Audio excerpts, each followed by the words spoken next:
Well, ladies and gentlemen, I'm back after a couple of days, getting rested, chilling out, getting back in the mojo of things. I hope you are all doing well.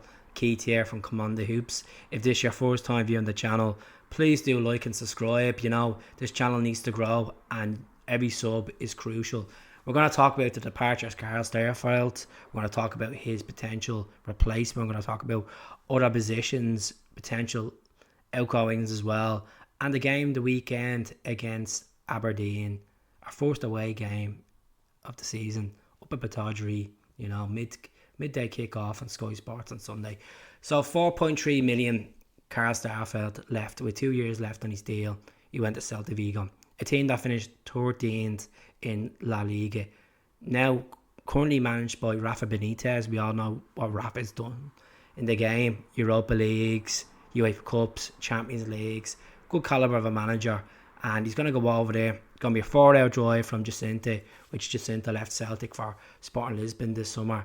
And, you know, it doesn't give me a sour taste in my mouth. He's like, oh, he's had to go into the Saudi League, or he's gone to a team that are poor or a poor league. He's gone to La Liga, one of the best leagues in the world. He's going to be playing the likes of Real Madrid, Atletico Madrid, Barcelona, some really good calibre sides. And, you know, I wish Carl Starfelt the very best. His partnership with Carter Vickers was immense. We never lost a league game when they were a partnership at the back. And he had a rocky start to his Celtic career. And, you know, it got better and better. And I know we brought in Naroski and he's done well so far. What have we seen of him? His replacement for Carl Starfelt is a Swedish centre-back. 6'3". His name is Gustaf Lagerbielke. Now, I do apologise if I pronounced that wrong. Come on, we're all human. We all make mistakes at the end of the day. But this guy looks like an absolute baller. He's played 15 times so far in the Swedish League. 2 goals in there.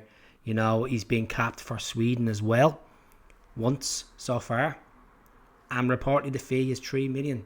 Anthony Joseph of Sky Sports tweeted today saying Celtic and Elfsborg are in progressive talks. Both parties are close to a deal and a deal is imminent. And look, if we can get another centre back in with a bit of height, I think it's going to benefit us, especially regards to corners as well, defending and attacking corners on both sides of the pitch. So I'm looking forward to getting this guy in. What his special trait is about this guy that's different to other centre backs we're looking at in the past is his long ball passing. Long balls. You watch the videos on YouTube, gets the ball, brings it up, pings it. Like a Christopher Royer, pings it. And that's the type of player we need, especially if we're going to be changing the cycle of football around in some way. If we're going 4-3-3, if we're going with 2 strikers in certain games, it'd be interesting to get this guy, Gustaf, in. And, you know, it still means that if we buy this guy for 3 million, we still have 1.3 million there from Starfelt. We need to clear up the wage bill. Simple out straight, which is we need to clear up the wage bill. We need to get Yeti off. Yeti doesn't want to leave Celtic. He wants to just run down his contract. No clubs are interested in him. There was reports that Basel, which he played for back in the past, are interested in him, but it's down to wage. He's not willing to take a wage cut to go down and to the Swiss League, and that's understandable. McCarthy needs to go. Sorrow needs to go. We're going to potentially need 50 grand of wages cleared up there. And if we're actually ambitious about getting a left back in, if he's not that confident with Bear the Bay or Taylor. I thought Taylor played quite well the weekend. I think for the next level of Champions League, we need to be inquiring. And I know Kieran Tierney's been thrown in the mix, and Brendan says I know I'd had a great relationship in the past, and he's a phenomenal player for me. But they're not really looking at Tierney. You know, Tierney's obviously being scouted at the moment from La Liga side, Real Sociedad, which are now in the Champions League. So I wouldn't be surprised he moves to La Liga as well. So, as I made me point clearly on this channel about Tierney, I would love to see Tierney come in.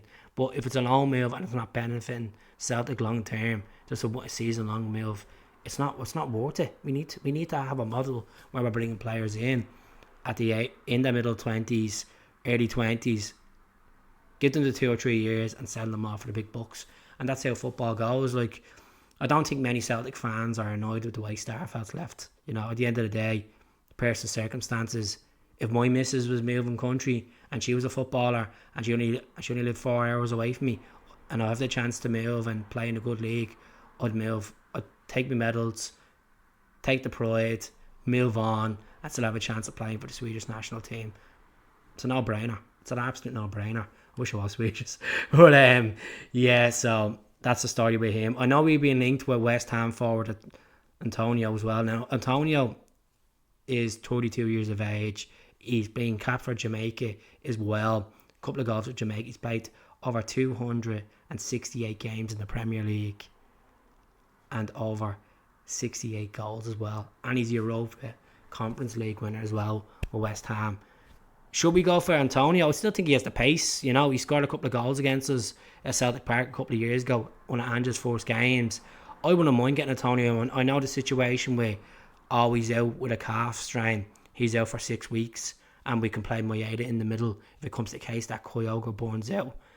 But you're going to look at on the flank, the left flank. Yes, we can play James Forrest there.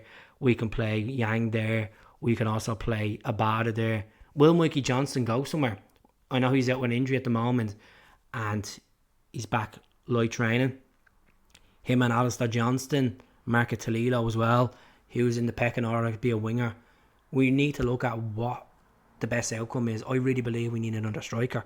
You know, I love All. I think All is a good physical player, and I still think there's a lot of good years ahead with All. I know he only came in January from the K-League, and some people still don't rate him at the level of Giakoumakis was. So I think All would be a really good player for Celta. I think that's one of the players that we could make a profit on big time. I'm talking about maybe selling All in a couple of years' time, potentially a 10 million player. I know you might think I'm mad right now and he's only in the door 6 or 7 months. I think he could do a job. Him and Kyogo especially. You know, Kyogo's obviously up and scoring already in the league.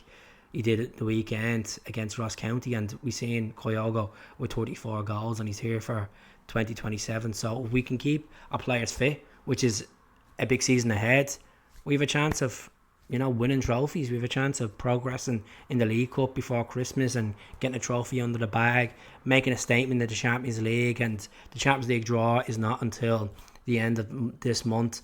And I know people keep asking me, who do I want in the draw? And my brutal honest answer is, I don't really care. I actually don't care. They're all cracking teams. And the Champions League is going to be, we're going to be against teams that probably have 10 to 12 times the wage gap that we do, and the salary. And this is what we're going against. And I don't really care who we get in the Champions League once we're in it. And we actually compete and try to take points off these teams and make Celtic Park a fortress. That's all we want. You know, I know people think of the glamour toys of the Real Madrid and stuff like that, but it's not about the glamour toys. It's about getting there, playing football, not giving these teams the respect, and getting out there and actually giving a game. We all go on about, we played Real Madrid, we played them off the park for 60 minutes. Did it get us any points?